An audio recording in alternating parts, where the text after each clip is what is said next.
मैं हूं भगवान जगन्नाथ। मैं वही हूं जो युगों युगों से पूरी नगरी में रथ पर सवार होकर चलता आ रहा हूं।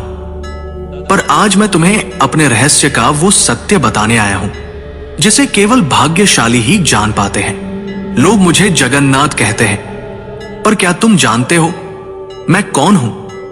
मैं वही हूं जो द्वारका में श्री कृष्ण था, वही जिसने अर्जुन को गीता सुनाई, वही जिसने राधा के प्रेम को साक्षात ईश्वरत्व में बदल दिया, वही जिसने अधर्म के सामने धर्म को विजयी बनाया।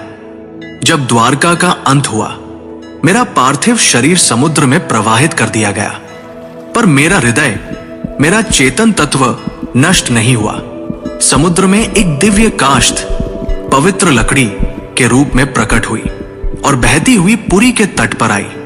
उसी समय राजा इंद्रद्युम्न ने मुझे स्वप्न में देखा। हे राजन, ये कोई साधारण लकड़ी नहीं, ये मेरा शरीर है, इससे मेरा विग्रह बनवाओ। राजा ने आदेश दिया। मूर्ति बनाने के लिए एक वृद्ध पुरुष प्रकट हुए। उन्होंने कहा, इन्हें गुप्त रूप से बनाऊंगा, कोई द्वार मत खोलना।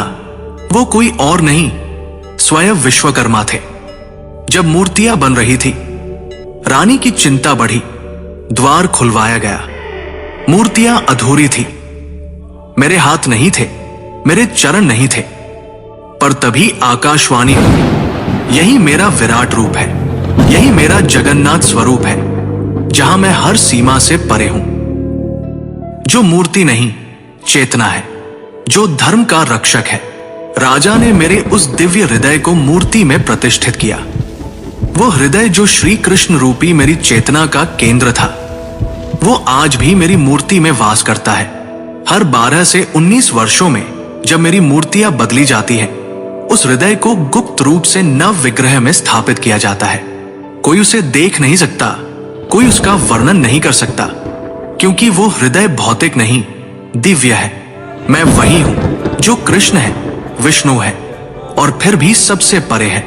मेरी आंखें गोल हैं क्योंकि मैं हर दिशा में देखता हूं। जब मैं अपने भाई बलभद्र और बहन सुभद्रा के साथ रथ पर सवार होता हूं, तो वो यात्रा कोई उत्सव नहीं, वो क्षण है जब मैं मंदिर से निकलकर भक्तों के हृदय तक पहुंचता हूं।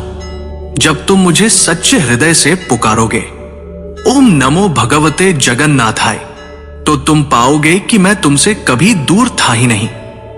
मैं वही था तुम्हारे भीतर, तुम्हारी चेतना में।